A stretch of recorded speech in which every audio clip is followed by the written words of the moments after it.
Olá pessoal, bom dia, boa tarde, boa noite a todos os senhores que são inscritos no nosso canal Anotações de Processo Civil. Se você ainda não é, eu sou o professor Arthur Vieira e depois que eu concluí o meu doutorado em Direito Processual, eu resolvi me dedicar a esses veículos de comunicação para que eu pudesse transmitir aos senhores conhecimento jurídico de qualidade e de forma gratuita. Aqui eu vou pontuar o meu e-mail de contato para que eventuais interessados possam estabelecer um contato mais direto. Inclusive, nós podemos eventualmente considerar a hipótese de publicar um artigo científico em conjunto, tá certo? Bom, gostaria de pontuar também com os senhores o nosso canal no YouTube.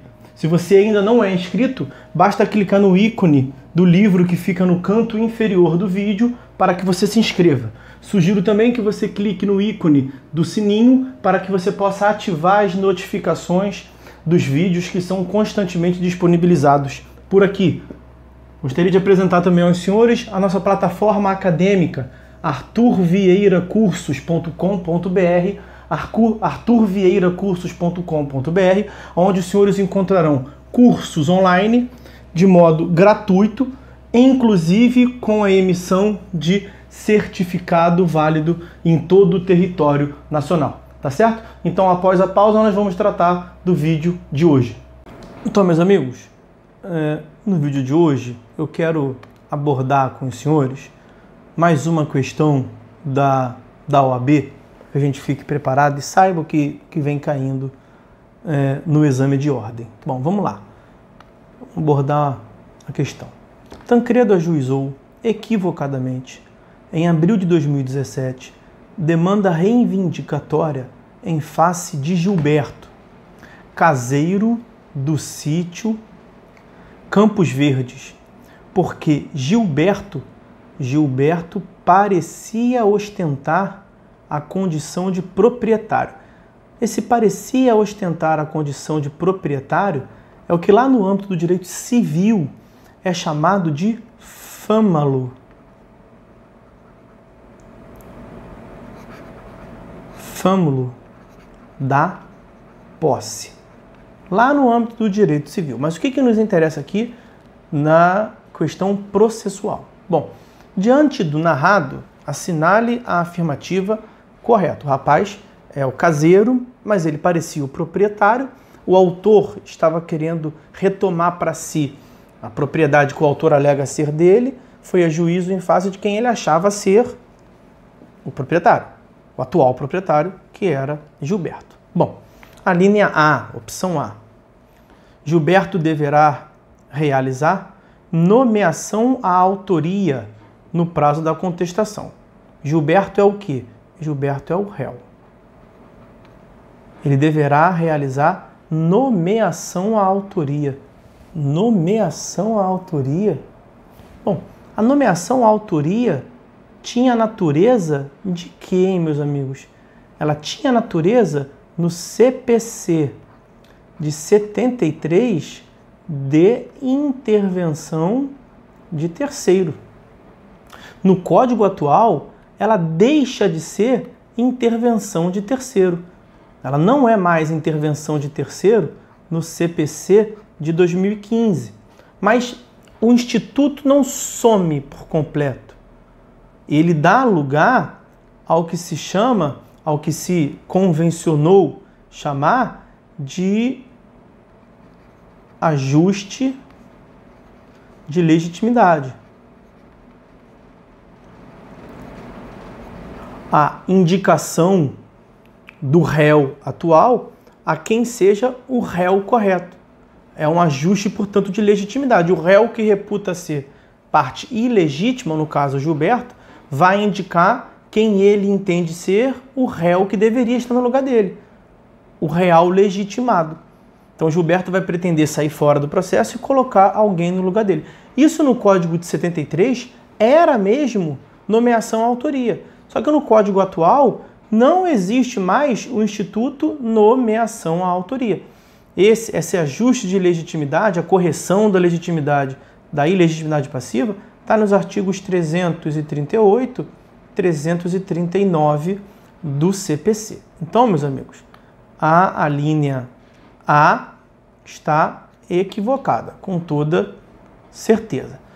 Bom, já que nós falamos de intervenção de terceiro, quais eram as intervenções de terceiro? Quantas eram as intervenções de terceiro no Código de 73? 5. Quantas são no Código atual? 5. Porque 3 ficaram. A nomeação, a assistência ficou, a denunciação da lide ficou, chamamento ao processo ficou. E as 2 faltantes do Código de 73 que saíram foi nomeação à autoria e oposição. A oposição no Código atual virou um procedimento especial. E a nomeação à autoria virou esse ajuste de ilegitimidade.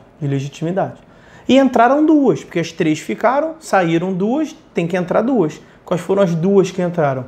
IDPJ, incidente de desconsideração da personalidade jurídica, e amicus curiae, tá? Vou fazer um apanhado porque é muito importante a intervenção de terceiro. Bom, vamos voltar. A linha B.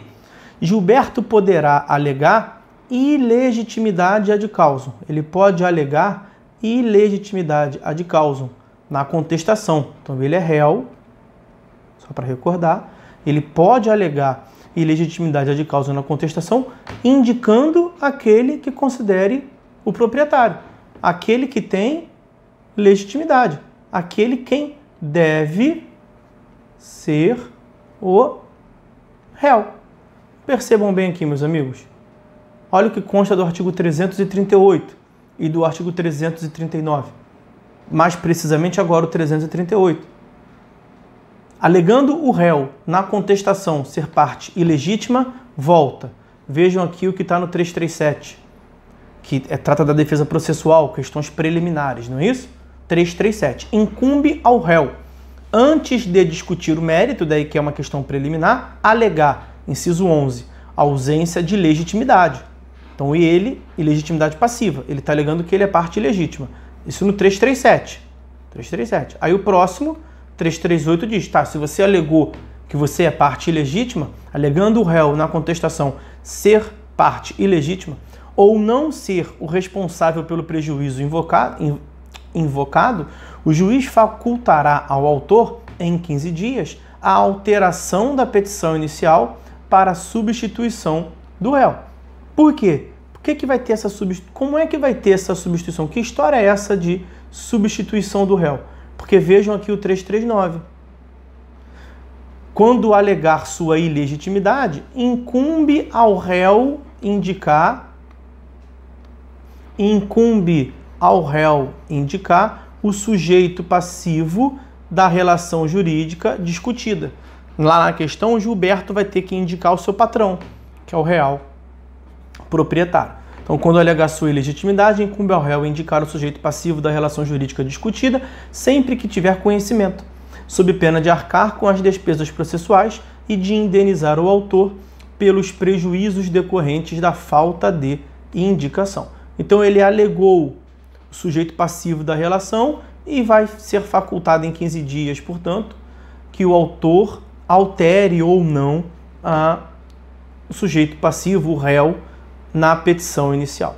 Então, a linha B me agrada.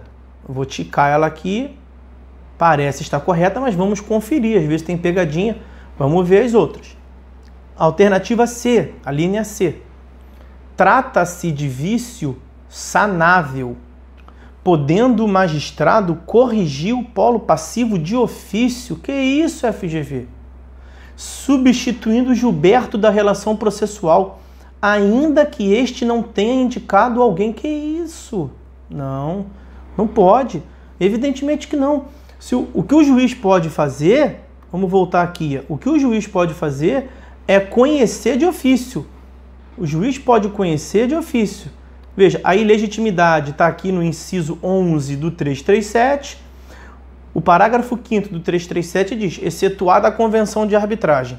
Ilegitimidade não é a convenção de arbitragem. E excetuada a incompetência relativa, ilegitimidade não é incompetência relativa. Então, sobre a ilegitimidade, o juiz conhecerá de ofício. Conhecerá de ofício das matérias enumeradas nesse artigo, como a ausência de legitimidade é ilegitimidade. O que o juiz pode fazer é julgar extinto o processo lá com base no artigo 485, inciso 6º. O que o juiz pode fazer é julgar extinto o processo com base no artigo 485, aqui, ó, extinção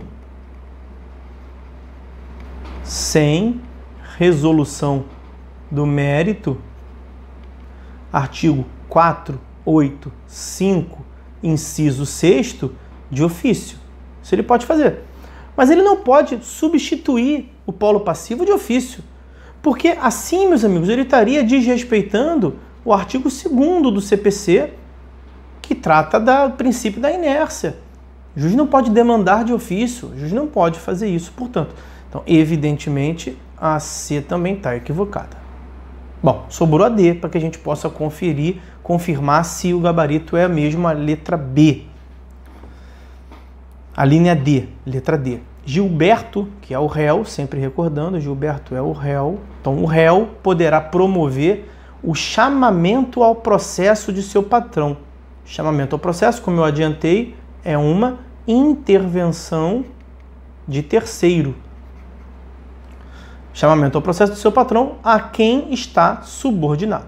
Bom, chamamento ao processo é uma espécie, uma modalidade de intervenção de terceiro forçada nos casos em que tem por objetivo chamar ao processo todos os possíveis devedores de determinada, de certa obrigação comum, a fim de que se forme um único título executivo contra todos eles. E está disciplinado lá nos artigos 130 a 132. Vejam aqui. O que mais nos interessa aqui, que eu destaquei, é o artigo 130, que diz: é admissível o chamamento ao processo. A linha D está falando que o Gilberto, o réu, vai chamar o proprietário, seu patrão. Vamos ver. É admissível o chamamento ao processo requerido pelo réu. Gilberto é réu, até aí está ok. Inciso 1º, do afiançado na ação em que o fiador for réu. Não, Gilberto não é fiador de ninguém. Dos demais fiadores na ação proposta contra um ou alguns deles. Gilberto não é fiador. Dos demais devedores solidários, quando o credor exigir de um ou de alguns o pagamento da dívida comum. Não, Gilberto não é devedor, co-devedor do seu patrão.